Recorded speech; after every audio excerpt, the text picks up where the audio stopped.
Ukraine claims it successfully struck a Russian fighter jet far beyond the border. This comes along with the information that Ukraine is getting more weapons from its allies, and also that Ukraine is actually getting agreement on using these weapons on the territory of Russia. Plus, more than 90 countries confirm they will attend a Ukraine peace summit next weekend in Switzerland. The success of the summit and global presence of this event will be a clear signal that the world does not support the war and wants peace. And later in the program, 1 year after the collapse of Ukraine's Kakhovka Dam, the impacts continue to be felt. Today is Monday, June 10th. From the Voice of America, this is Flashpoint Ukraine.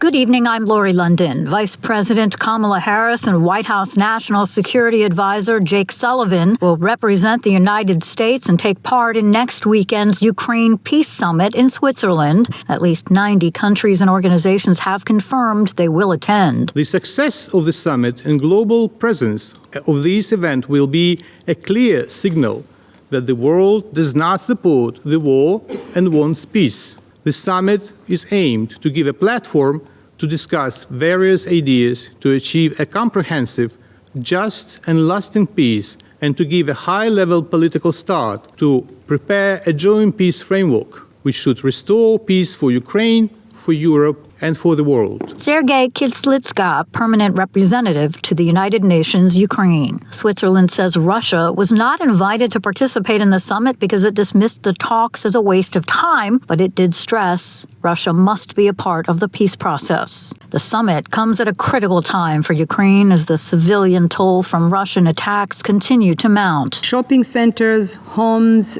educational establishments, shops, office buildings, parks and public transport have all been struck in recent weeks. At least 18,100 people in the Kharkiv region have been newly displaced, according to estimates by the International Organization for Migration. Joyce Msuya is the Assistant Secretary General for Humanitarian Affairs with the UN Office for the Coordination of Humanitarian Affairs. She says few parts of the country have been spared from the hostilities, but that the escalation in fighting in the Kharkiv region has had the heaviest impact. Civilians who remain in border and frontline areas in Kharkiv face dire conditions. Many are cut off from access to food, medical care, electricity, and gas. Elderly people are disproportionately affected because they are often unable or reluctant to leave their homes. And ahead of the weekend's critical Ukraine Peace Summit, Berlin is hosting the two-day Ukraine Recovery Conference starting Tuesday. VOA Eastern Europe Bureau Chief Miroslava Gongadze joins us from Berlin with details on what's expected. This is the third conference, the Ukraine Recovery Conference. Before we had one, Ukrainians had one in Lugano and another one in London last year. The goal of the conference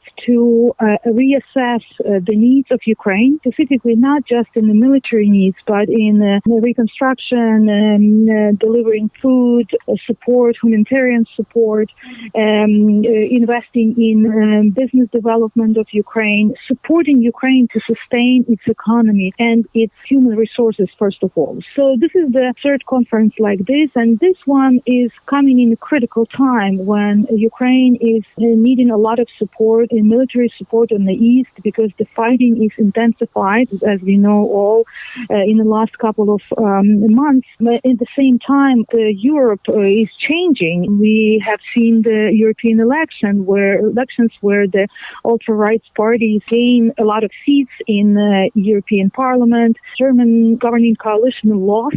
We know similar things happened in France. Emmanuel Macron called the new election. All of these events are connected. And as you said, next week, Ukraine is organizing with Switzerland government peace conference where Ukraine says its goal to look for the opportunity for peace and discuss the issue of peace with the countries that supporting Ukraine. Who is attending this recovery conference? Will President Volodymyr Zelensky be there? We learned today that President Zelensky Zelensky is coming, and he will be speaking in German parliament for the first time, and as well as Olaf Scholz, and the Ukrainians and the Germans are expecting that Ursula von der Leyen will be welcomed to the conference as well. So this is the very high level of discussion supposed to happen at the conference. However, there is a controversy because just today, one of the key deputy minister and acting minister of Ukraine reconstruction, who were supposed to be here representing Ukraine, signed his resignation letter today. The prime minister did not agree to let him come to this conference, and that raised a lot of eyebrows here in Germany that's partnering with this conference. VOA Eastern Europe Bureau Chief Miroslava Gongadze, thank you so much. Thank you very much. Ukraine said Monday it had struck one of Russia's most advanced warplanes stationed on an air base nearly 600 kilometers from the front lines. Anna Chernikova in Kyiv joins us now for an update. What are you hearing about this? We're hearing that actually Ukrainian forces are either damaging or destroying a number of targets on the territory of Russia. This includes the war jet, this includes the warship as well, and also other targets in Russia. And this comes along with the information that Ukraine is getting more weapons from its allies, and also that Ukraine is actually getting agreement on using these weapons on the territory of Russia. And according to international experts and according to a number of international media outlets, Ukraine is actually using the weapons provided by the West to strike such targets on the territory of Russia. Also, according to Ukrainian officials and Ukrainian military, Ukraine also use its own weapons to attack targets which Ukraine cannot attack with the Western weapons. And this also creates additional, let's say, window of opportunities for Ukrainian forces. There is obviously still intense fighting. It sounds like there were quite a bit of devastating weekend drone attacks. Yes, drone and missile attacks continue, fighting continue, and actually we're talking here about the whole front line. Mainly, we, of course, are concentrating the attention on the eastern part of the country and north. According to the latest update, situation in the Kharkiv region is more or less stable, at least more stable than it used to be weeks ago. More attacks are happening in the Donetsk region. However, attacks in the Kharkiv region, of course, continue. And also, Ukrainian authorities report that certain actions are happening on the border with Sumy region, and this goes in line with what Russian forces did in the Kharkiv region, because as we can see, Russian forces created a certain buffer zone and continue to try to advance within this buffer zone in the Kharkiv region.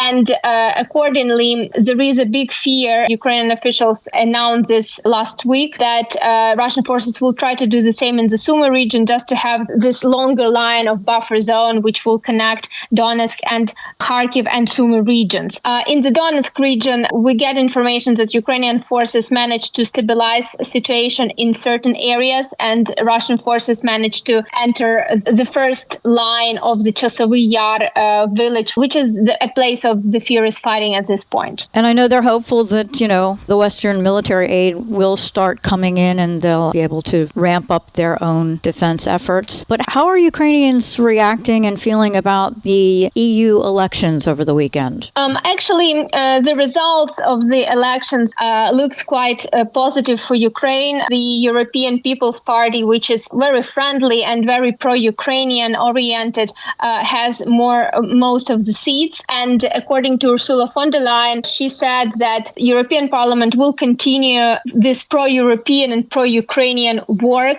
in the upcoming years, which is definitely positive for Ukraine. And it was certain, intimidation whether the elections will go smooth from the Ukrainian point of view in terms of Ukrainian interests. We can see that in some countries, number of parties which do not demonstrate support for Ukraine did not succeed. In some countries, such parties actually had success. So nevertheless, the main result looks positive at this point for Ukraine, and Ukraine hopes that this will definitely increase the support and weapons coming to Ukraine, especially in this upcoming months of summer, which is supposed to be quite active in terms of the battle. All right. Anna Chernikova reporting to us from Kyiv. Thank you so much. Thank you, Lori. Meanwhile, the shooting attack against Slovakia's populist prime minister last month has highlighted divisions in Central Europe, a region that has become especially polarized in the wake of Russia's large-scale invasion of Ukraine. John Spear narrates this story from Europe reporter Ricardo Marquina. For the first time since the attempt on his life, Slovak Prime Minister Robert Fico addressed his nation recently in a social media message recorded at his home, where he is recovering after being shot several times. Fico believes the attack was due to his views against supporting Ukraine. Citing public opinion polls, analysts say polarization between those who support Ukraine and those who are on Russia's side in this war has skyrocketed, and not only in the streets of Slovakia, but in societies throughout Central Europe. One report by the Slovak think tank GlobalSec suggests that war fatigue is to blame for decreased sympathy for the Ukrainian cause in these countries. Patrick Sikela is a research fellow at the Center for Democracy and Resilience and is one of the report's co-authors. What has sort of been happening since 2022 is that some of the initial support is fading. But it was a very high level of support, so that's expected in some countries. For instance, in Poland, compared to 2022, less people see Ukraine's future in the EU, NATO, or both. With support for the Ukrainian cause declining in Central Europe, Russian propaganda, observers say, is focused on undermining support for the European Union among societies in places like Romania, Slovakia, and Hungary. This is what Dorka Tarkashe, a visiting fellow at the German Marshall Fund, tells VOA from Bucharest. These disinformation campaigns do not really aim to win the hearts and minds of Eastern Europeans, but to confuse them, to make them believe that the West is not as good. Analysts say that along with pushing propaganda campaigns on social media, Russia routinely works to infiltrate the institutions of not only Central but Western European countries, as the recent arrests of alleged Russian spies in Germany suggest. Keir Giles is a senior consulting fellow at London's Chatham House. We've seen what looks like an activation of Russia's programs to push forward the extended arm of its intelligence and security services, potentially to prepare for actual conflict with Europe itself. From Riga to Bratislava, the formerly communist countries of Eastern and Central Europe, once inside Moscow's sphere of influence, face growing pressure that is straining their societies internally. A pressure that is raising concerns about the future of democracy in the region.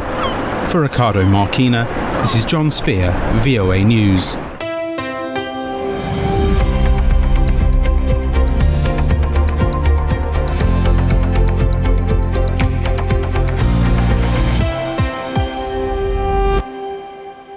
You're listening to VOA's Flashpoint Ukraine. I'm Lori London. The Kakhovka Dam in southern Ukraine collapsed on June 6, 2023, flooding hundreds of square kilometers and damaging homes, infrastructure, and the environment. Ukraine blames Russian forces, which occupied the dam. Russia denies that accusation. But as Lizha Bakalets reports, a year later, the impact of the collapse is still being felt. Residents of Afanasivka village near the southern Ukrainian city of Mykolaiv say they remember vividly last summer when the Kakhovka Dam collapsed and their houses were flooded. The water rose to this level, says Afanasivka resident Olena Guluk. She points to the line at shoulder level where the remaining wallpaper gives way to bare stone wall. The Kakhovka Dam was destroyed in a blast last June. Russia had occupied the dam on the Dnipro River since the start of the war. After the explosion, water flowed downstream, flooding settlements like Afanasivka. Guluk filmed that moment. The water rises before your eyes, she says. Fish swim in the garden. The smell is awful. There is nothing to breathe, she adds. Some houses were flooded to the roof for several days. The houses have absorbed a lot of water, so the walls are still wet.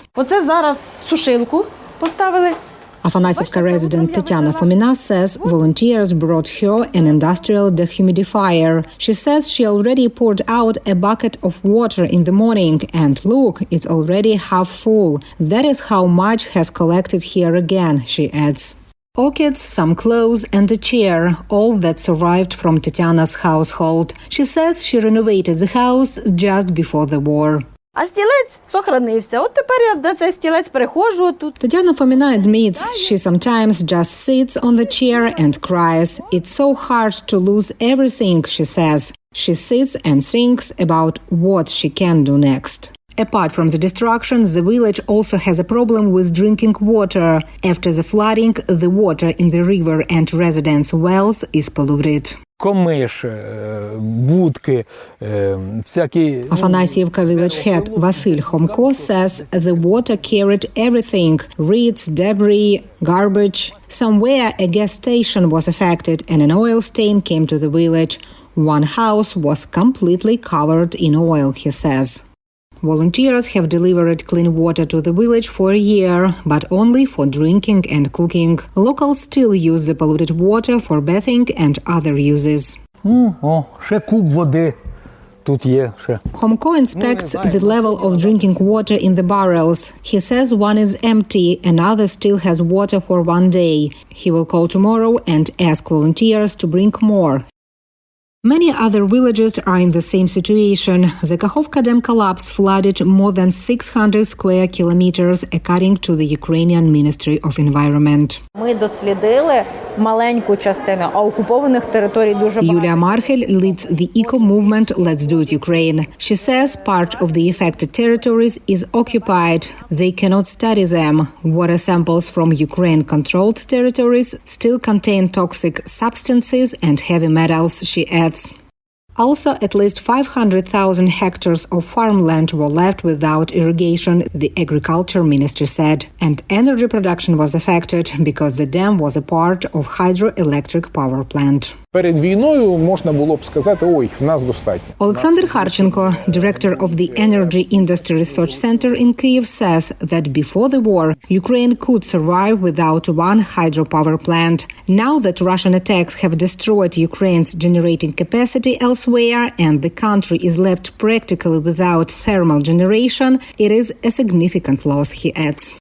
Ukrainian officials say the flooding killed more than 30 people in the Ukrainian-controlled territories. In Afanasievka, everybody survived. Locals say that's the biggest blessing they could dream of.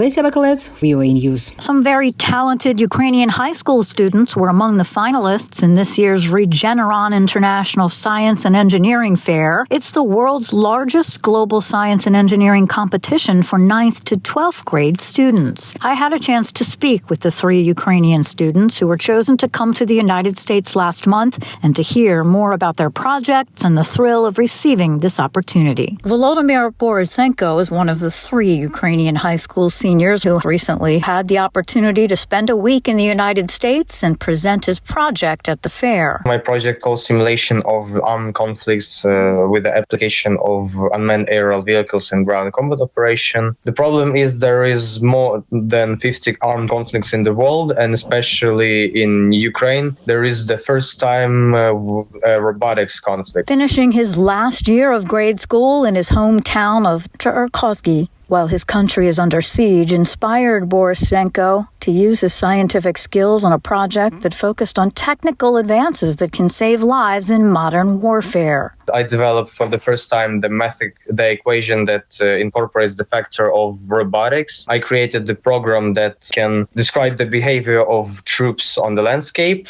and it can apply to minimize the losses among the military. Polina Yarufa, a high school senior from Kyiv, won the chance to compete for her work on software that can model and predict wildfire emissions. Her mother's chronic asthma was part of her inspiration to support public health efforts as wildfire events continue to increase. I read a lot of information by WHO, and they said that the level of wildfires increased in 3 times. And also it's actual for Ukraine now because we have a lot of rocket attacks. Also it's actual in 2022. The level of wildfires increase. And as for having the opportunity to come to the U.S. to present her work and participate in this event, Very cool, because now I have some opportunities to present my project for all the world and also help a lot of people to preserve their health. Irufa now hopes to continue improving on her software And to